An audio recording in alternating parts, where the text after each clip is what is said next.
जय श्री कृष्णा। कृपया आप चैनल को लाइक करें, सब्सक्राइब करें और वीडियो को पूरा देखें। तो चलिए कहानी की शुरुआत करते हैं। वैसे तो दोस्तों, भगवान ने हमें हर किसी को सब कुछ दिया है जो हमें मिलना चाहिए था, लेकिन हम में से कुछ लोग उसकी कदर करते हैं और कुछ लोग उसकी कदर नहीं कर पाते। और कुछ तो ऐसे भी होते हैं कि उनके पास जो कुछ भी है वह उसका बखान करते थकते नहीं, यानी कि अपने मुंह से ही अपनी बड़ाई करते कभी नहीं थकते। तो अगर आप भी उन्हीं में से एक हैं या फिर आपके मित्रों में से कोई एक ऐसा व्यक्ति है, तो दोस्तों आज की यह कहानी आपके लिए बहुत ही ज़्यादा मज़ेदार होने वाली है। हालांकि थोड़ी लंबी जरूर होगी, लेकिन यकीनन आपको आपके सभी सवालों का जवाब जरूर मिल जाएगा। बहुत समय पहले की बात है। एक राजा जिसके पास इतनी धन दौलत थी कि अगर वह हर रोज दान किया करता या फिर उसे बांटा करता तो भी उसकी दौलत कभी खत्म नहीं होती। एक बार उस राजा ने अपने जन्मदिन पर एक बहुत ही बड़ा महोत्सव रखा और सभी लोगों को उसमें आमंत्रित किया। राजा के सभी लोग वहां पर आए हुए थे। जो लोग कुछ भी मांग रहे थे वो उन्हें दिया जा रहा था। लोग राजा की जय जयकार कर रहे थे। राजा की प्रशंसा हो रही थी। राजा के सभी लोग कह रहे थे कि ऐसा राजा ना तो आज तक हुआ है और ना ही कभी होगा। यह सब सुन राजा भी मन ही मन बहुत खुश हो रहा था। वह फूले नहीं समा रहा था।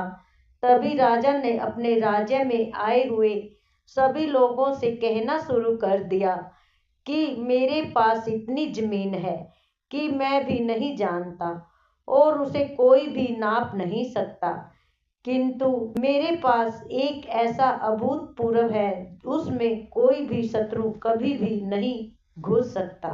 मेरे पास इतनी धन दौलत है कि अगर मैं उसे रोज लुटाना भी चाहूं तो कभी भी खत्म नहीं होगी और मेरे बल के आगे कोई भी शत्रु अपने घुटने टेक देता है। राजा अपने बखान में लगा हुआ था। वह अपनी बड़ाई कर ही रहा था कि तभी उस भीड़ में से एक फकीर साधु बाहर आया। उस साधु ने राजा से कहा, राजन, तुम्हारे पास कुछ भी नहीं है, तुम फिर भला इतनी अपनी बड़ाई क्यों कर रहे हो? मुझे तो लग रहा है कि मैं ही गरीब हूँ, लेकिन तुम तो मुझसे भी ज्यादा गरीब निकले। इतने लोगों के सामने जब फकीर ने राजा से यह सब कहा तो राजा को क्रोध आ गया। राजा ने तुरंत ही उस फकीर को कारागार में डाल दिया। अगले दिन उस फकीर साधु को राज्य सभा में बुलाया गया और उस फकीर से राजा ने कहा, अब कहो तुम क्या कहना चाहते हो? इस पर वह फकीर साधु कहने लगा कि मुझे लगता है कि तुम्हारे पास धन दौलत ही नहीं है, लेकिन अब मुझे यह भी यकीन हो गया कि तुम्हारे पास रत्ती भर दिमाग भी नहीं है। इस पर वह राजा और भी ज्यादा क्रोधित हो गया और उसने उस फकीर से कहा कि तुम हमारा अपमान कर रहे हो। हम चाहें तो तुम्हें अभी के अभी मृत्यु दंड दे सकते हैं। इस पर वह फकीर मुस्कुराने लगे और राजन से कहा, हे राजन, किसी को कुछ देने के लिए हमारे पास भी कुछ होना चाहिए, लेकिन तुम्हारे पास तो कुछ भी नहीं है, तो फिर तुम भला मुझे क्या दे सकते हो?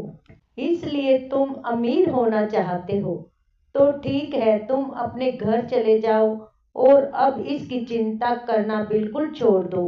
राजा की इस बात को सुनने के बाद वह फकीर एक बार फिर मुस्कुराने लगा और मुस्कुराते मुस्कुराते वह अपने घर की ओर चल पड़ा। वह फकीर एक टूटी फूटी झोंपड़ी में रहा करता था। जब तक वह फकीर अपनी उस झोंपड़ी में पहुंच गया, तब तक राजा ने उस झोपड़ी में हीरे जवाहर से भरे हुए कुछ थैले उस झोपड़ी में रखवा दिए। राजा मन ही मन यह सोच रहा था कि जैसे ही वह फकीर इतना धन देखेगा वह खुशी के मारे पागल हो जाएगा, और यह सब मैं अपनी आंखों से देखना चाहता हूँ। इसलिए राजा झोपड़ी के पास ही छुप कर यह सब देखने लगा।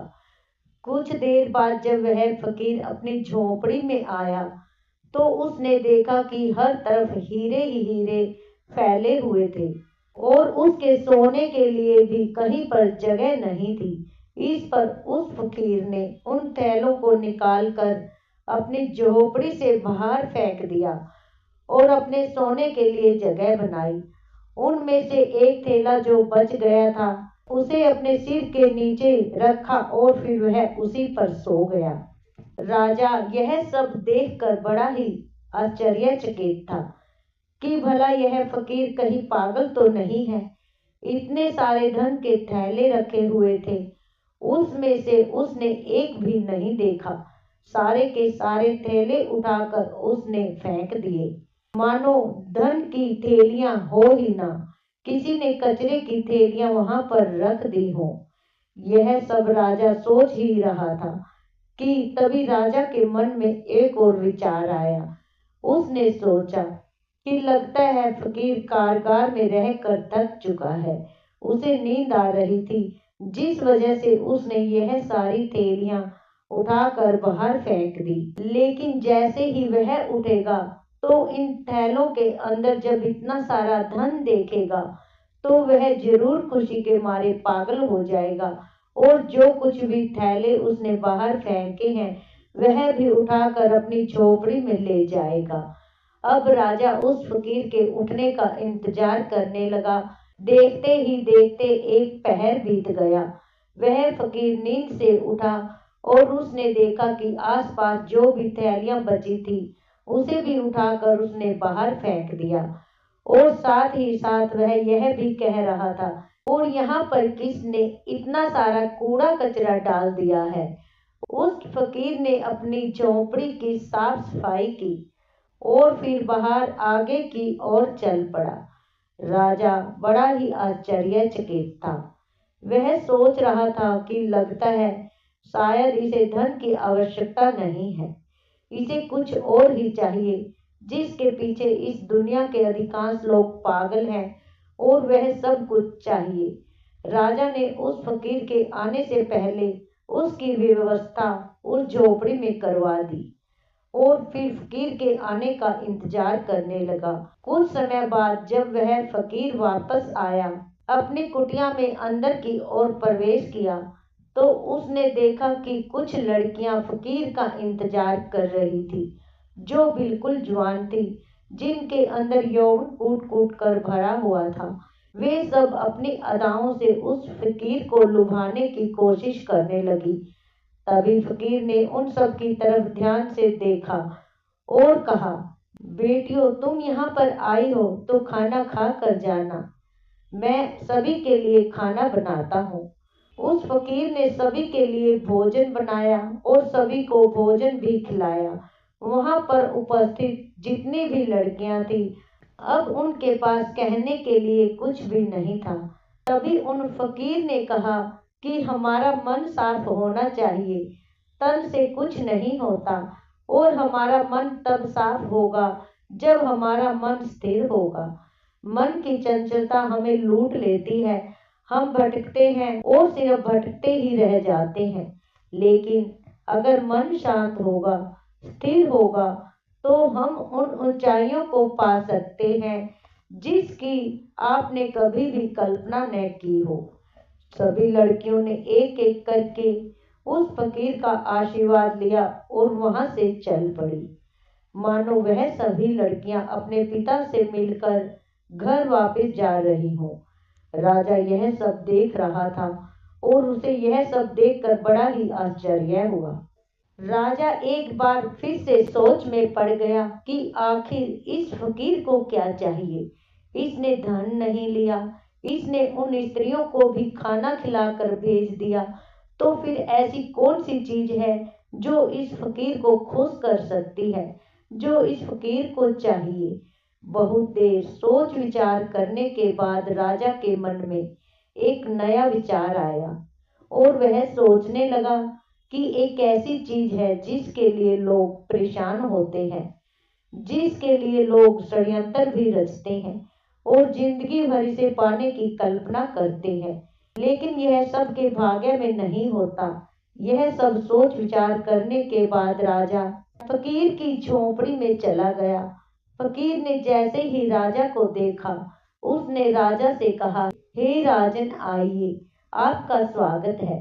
इस पर राजा ने कहा कि आज मैं आपको एक उपहार भेंट करने आया हूँ और यह उपहार ऐसी चीज है जो सबके भाग्य में नहीं होती। यह कुछ ही लोगों को मिल पाता है। इसके लिए लोग लड़ते भी हैं, मरते भी हैं और षड्यंत्र भी करते हैं और फिर भी यह उनके नसीब में नहीं होता। राजा ने अपना मुकुट निकाला और उस फकीर के सिर पर रख दिया और कहा कि आज से आप इस राज्य के राजा हैं। इस पर वह फकीर मुस्कुराने लगा और कहा, हे राजन, आप खुद इतने कंगाल हैं कि आपके पास ले दे करके बस यही तो एक चीज है। अगर आप वह भी मुझे दे देंगे तो भला आपके पास क्या बचेगा। इस पर वह राजा और भी क्रोधित हो उठा। उसके अहंकार को ठेस लग गई। राजा ने क्रोधित होकर कहा, तुम एकदम मूर्ख हो। तुम्हारे पास खुद तो कुछ नहीं है और मैं तुम्हें देने की कोशिश कर रहा हूँ, लेकिन सारी की सारी नाकाम रही। अब मुझे समझ में आ गया कि तुम इसी कंगाली में जीना चाहते हो। तुम्हें यही कंगाली पसंद है। राजा के मुख से यह वचन सुनते ही वह फकीर जोर से हंस पड़ा और कहा, जिसे तुम परम सुख बता रहे हो वह परम सुख नहीं बल्कि परम दुख है। तुम बता रहे हो कि तुम्हारे पास इतनी जमीन है कि कोई नाप नहीं सकता, इतना पैसा है कि अगर तुम बांटते रहो तो भी वह कभी खत्म नहीं होने वाला, और तुम यह भी कह रहे हो कि तुम्हारे बल के आगे शत्रु अपनी हार मान लेते हैं, अपने घुटने टेक देते हैं। लेकिन राजन, तुम यह भूल चुके हो कि यह कभी किसी का नहीं हुआ, यह तुम्हारा भी नहीं होगा। आज तुम्हारे पास है तो यह कल किसी और का होगा और उसके बाद किसी और का। यही प्रक्रिया निरंतर चलती रहेगी। इसलिए मैं तुम्हें कंगाल बता रहा हूँ। इस पर वह राजा फकीर से कहता है, फिर तुम क्या चाहते हो? मैं तुम्हारी तरह बन जाऊं, तुम्हारी तरह यह गंदे कपड़े पहनूं, तुम्हारी तरह कटोरा लेकर दर दर भटकता रहूं, भीख मांगता रहूं? क्या तुम्हें यही चाहिए? क्या तुम इसी को अमीरी कहते हो? अब की बार फकीर ने राजा से कहा, हे राजन, धन दौलत राजपाट और व्यापार यह हम सभी करते हैं और हम सभी को करना भी चाहिए, और यह याद रखना चाहिए कि यह हमारे लिए है, हम इनके लिए नहीं है। जिस दिन हम इनके लिए हो जाएंगे उस दिन हमारे जीवन में कोई भी मकसद नहीं बचेगा। हम केवल धन कमाना चाहेंगे, अधिक से अधिक लोगों को मारकर, लोगों को गिराकर अपनी सत्ता बढ़ाना, लोगों की जिंदगियों से खेलना, बस यही सब मकसद है। और जब ऐसा होता है तो सब कुछ गड़बड़ हो जाता है, कुछ भी सही नहीं होता, क्योंकि जो कुछ भी तुम बटोर रहे हो यह तुम भूल चुके हो कि एक दिन ऐसा आएगा जब यह सब कुछ छोड़कर तुम्हें जाना होगा और ये सब यहीं रह जाएगा। और उस दिन तुम्हें यह एहसास भी होगा कि जो कुछ भी तुमने कमाया था वह तुम्हारे किसी काम का नहीं, और फिर तुम अपने आप को गरीब ही महसूस करोगे। इस दुनिया में हर एक चीज हम मनुष्यों के उपयोग के लिए बनाई गई है, लेकिन जैसे जैसे हम उन चीजों का उपयोग करने लग जाते हैं हमारे मन में एक भ्रम सा पैदा हो जाता है कि यह सारी चीजें हमारी हैं और हम इनके मालिक हैं। मालिक बनने की कोशिश करने लग जाते हैं और हमें ऐसा लगने लगता है कि हमारे पास ही सब कुछ है और हम बड़े बड़े बखान भी करते हैं, और ऐसे भ्रम पालना अच्छी बात नहीं है जैसे कि तुम्हें हो गया है। राजा फकीर की इन बातों को सुनने के बाद राजा उस फकीर से कहता है कि ऐसी बातें तो कोई दरिद्र फकीर ही कह सकता है, क्योंकि उसके पास तो कुछ भी नहीं है।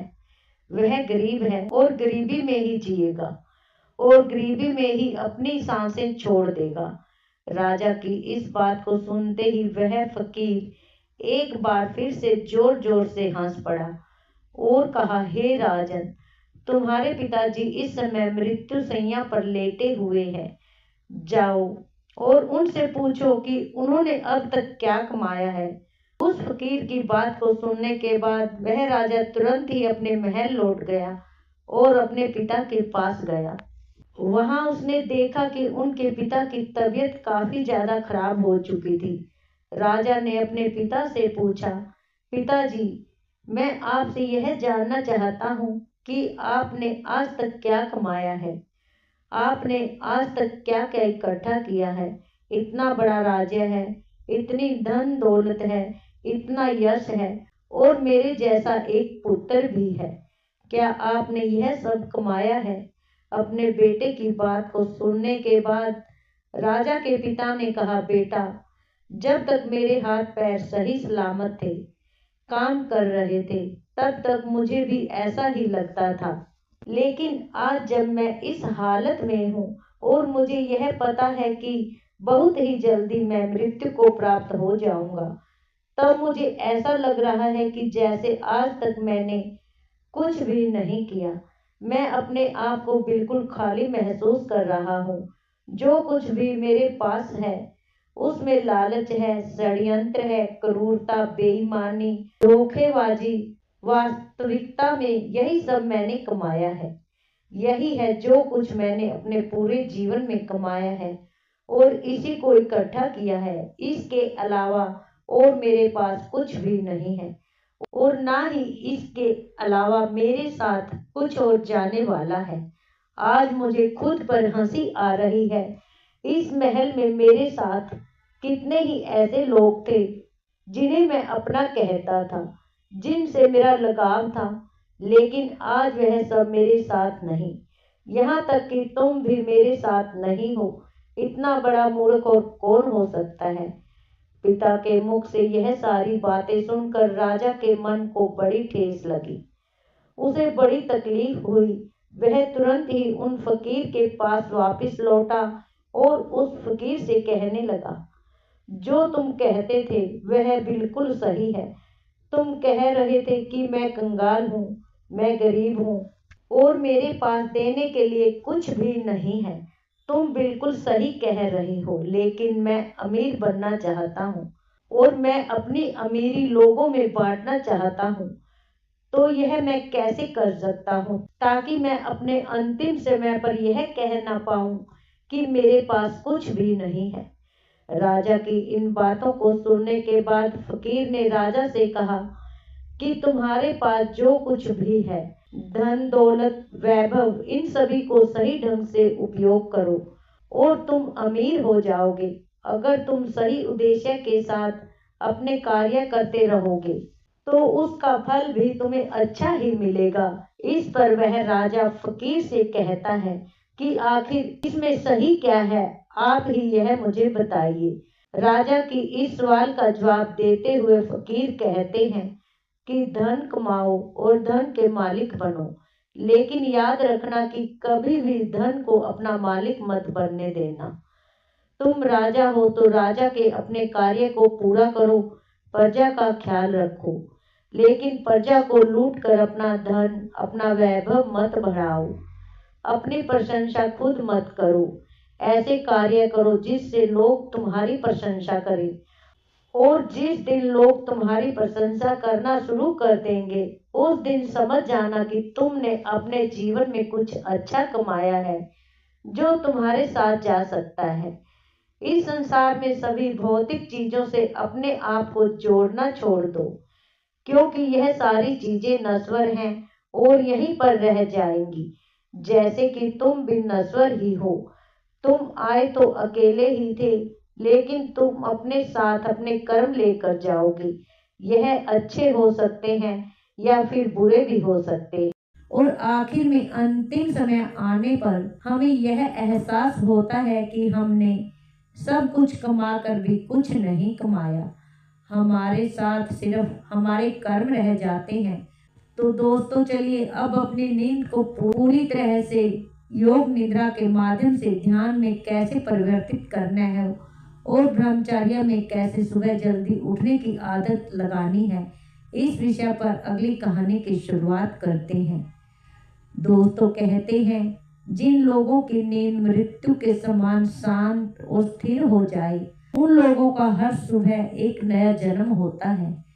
इसका अर्थ यह हुआ कि जिस प्रकार मृत्यु के समय हमारी सांसें एकदम थम सी जाती हैं, उसी प्रकार नींद में अगर हमारी सांसें इतनी धीमी रफ्तार से चलेंगी जिसका किसी को पता ना चले कि हम सांस ले रहे हैं या नहीं, तो यह समझ जाइएगा कि आप योग निद्रा में हैं।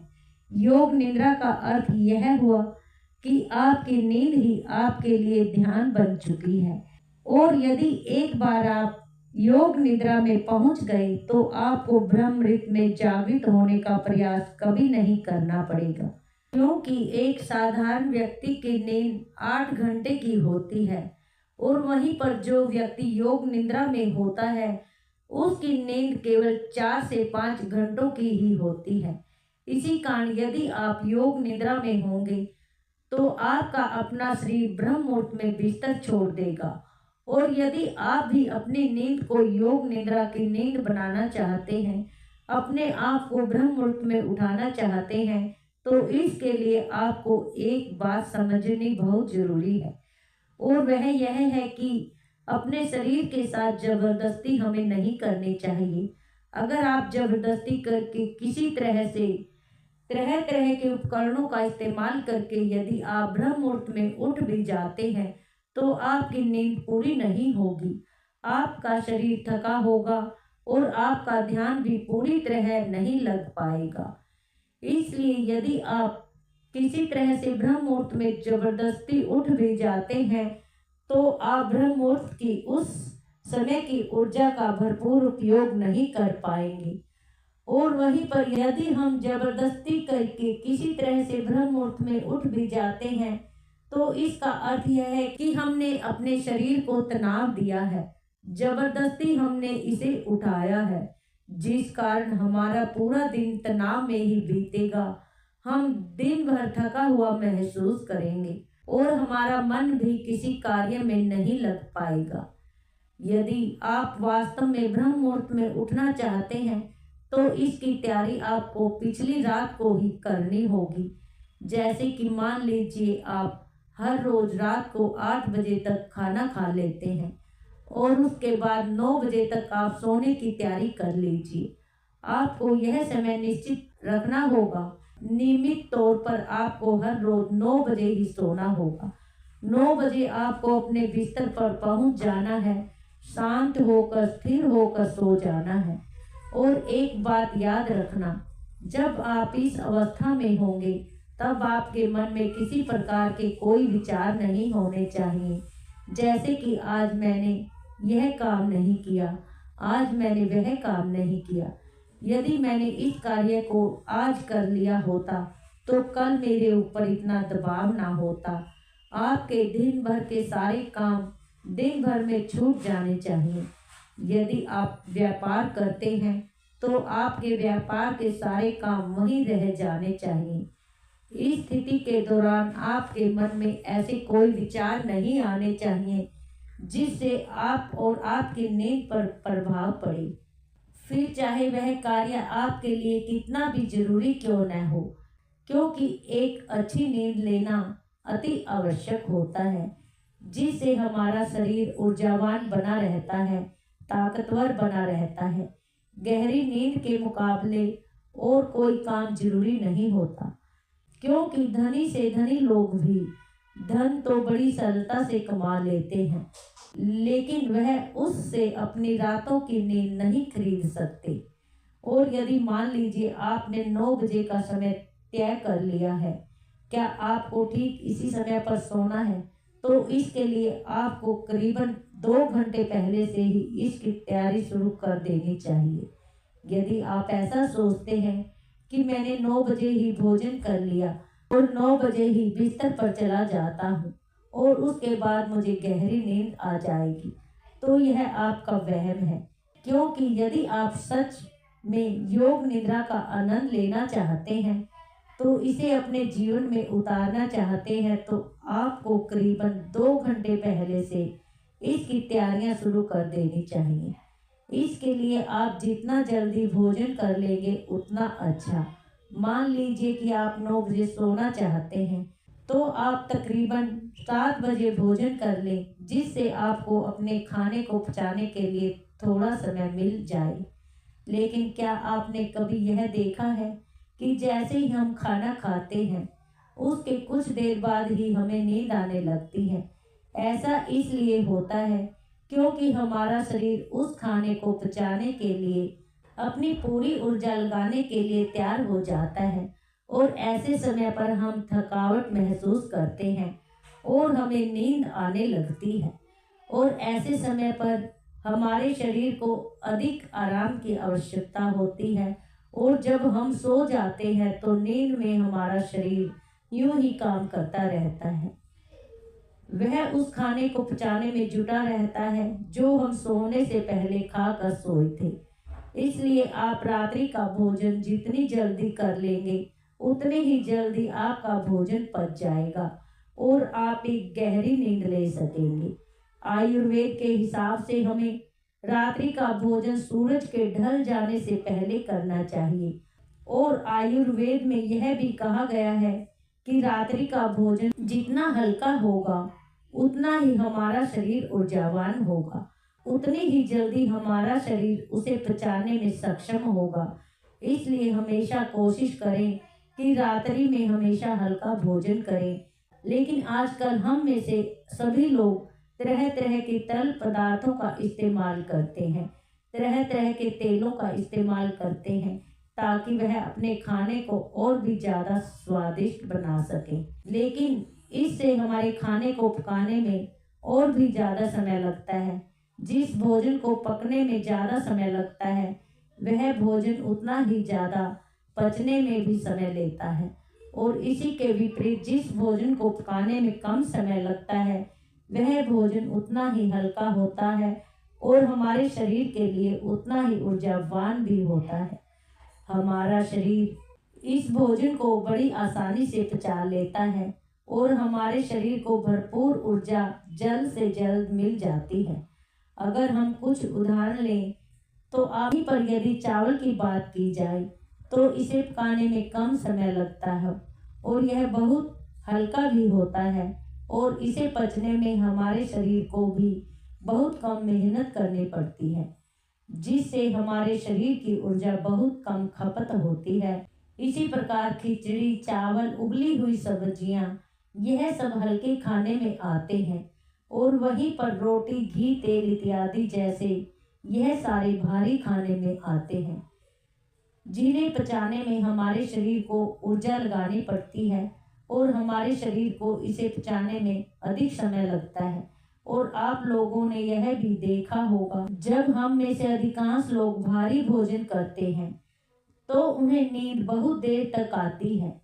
वह बहुत देर तक सोते रह जाते हैं, क्योंकि इसे पचाने में अधिक समय लगता है, अधिक ऊर्जा नष्ट होती है। इस कारण हमारा शरीर थक जाता है और उसे आराम की भी अधिक आवश्यकता होती है, और इसी कारणवश हमारे शरीर में तरह तरह की बीमारियां भी उत्पन्न होने लगती हैं। लेकिन आजकल हम लोगों को यही नहीं पता कि हमें किस तरह का भोजन करना चाहिए। आप में से अधिकांश लोग रोज सुबह या शाम के वक्त व्यायाम करने जाते हैं, अच्छा शरीर बनाने के लिए, अच्छा और सुडौल दिखने के लिए, जिससे आपका शरीर बलवान और ऊर्जावान दिखे। लेकिन इसके लिए आप भारी भोजन भी करते हैं, जिससे आपका शरीर ऊर्जावान और सुडौल तो दिखता है, लेकिन शरीर की वह प्राकृतिक ऊर्जा वह स्फूर्ति और प्राकृतिक ताजगी हमेशा के लिए नष्ट हो जाती है। कहा जाता है कि शरीर का बलवान होने से ज्यादा आनंदित होना आवश्यक है।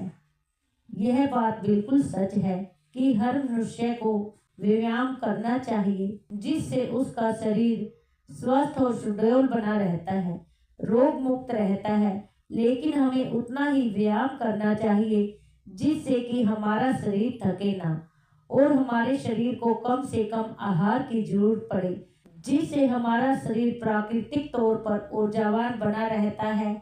आपने खुद इस चीज का अनुभव किया होगा कि आप में से अधिकांश लोग व्यायाम करते होंगे और जब आप किसी दिन जरूरत से ज्यादा व्यायाम कर लेते हैं तो आपका शरीर अत्यधिक थक जाता है और आपकी नींद की अवधि भी बढ़ जाती है।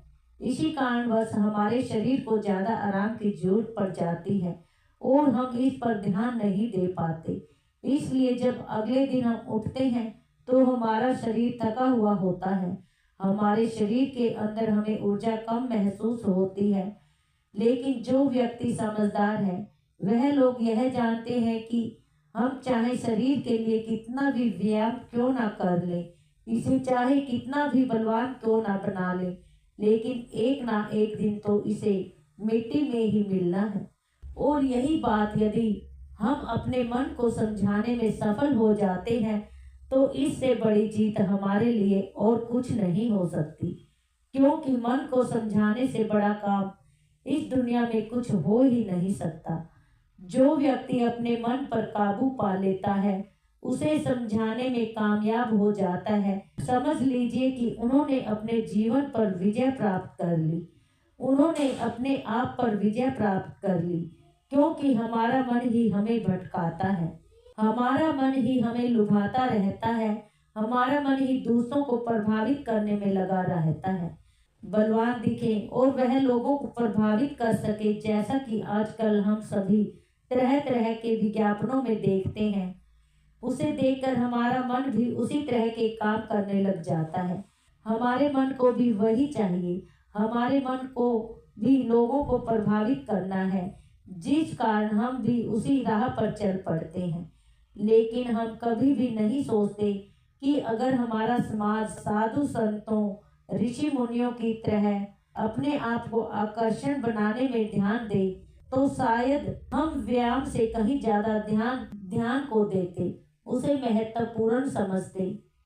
हम अपने विषय की तरफ आगे बढ़ते हैं। रात्रि के करीबन 7 बजे के आसपास आपको भोजन कर लेना है और यह भोजन हल्का होना चाहिए। उसके बाद आपको शरीर को शांत और स्थिर बनाने की कोशिश करनी है, क्योंकि इस दौरान आपके पास कोई और काम नहीं होना चाहिए। कोशिश कीजिए कि आपका ध्यान किसी और पर ना जाए, एकदम शांत रहिए।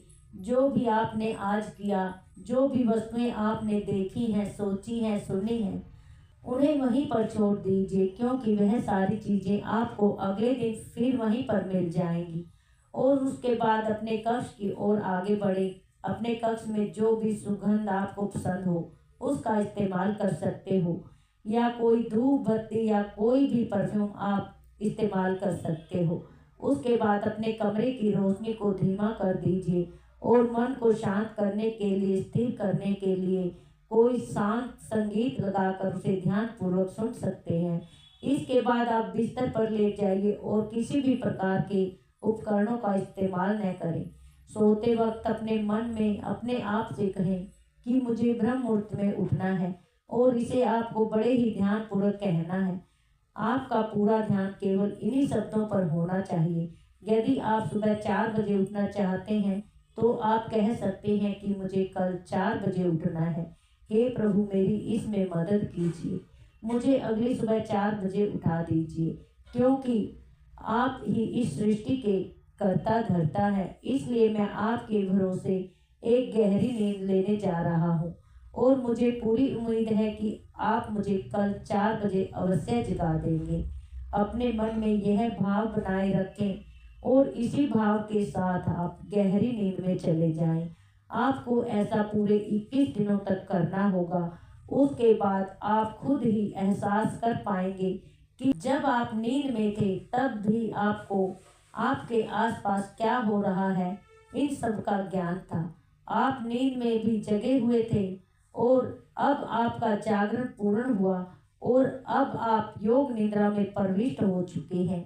आप यह भी एहसास कर पाएंगे कि जिस नींद को पूरा होने में 8 घंटे से 10 घंटे लगा करते थे और उसके बाद भी जब हम अगली सुबह उठते थे तो हमारा शरीर थका हुआ और बीमार सा महसूस होता था, अब वही नींद केवल 4 से 5 घंटों के अंदर पूर्ण हो जाती है और आपके शरीर में भी एक अलग ऊर्जा है, अलग शक्ति है। आपका मन भी स्फूर्ति से भरा हुआ है, बड़ी सरलता से और सहजता से लगने लगा है। ऐसा इसलिए हो पाता है क्योंकि यह नींद आपकी वास्तविक नींद है। पहली जो नींद आप सो रहे थे उसमें आपके मन में तरह तरह के विचार थे, तरह तरह के आपको सपने दिखाई पड़ते थे। आपका मन, आपका मस्तिष्क पूरी रात्रि भर काम करता रहता था। आपका शरीर आपके भोजन को पचाने के लिए कार्य करता रहता था, जिसे आपकी ऊर्जा नष्ट रहती थी।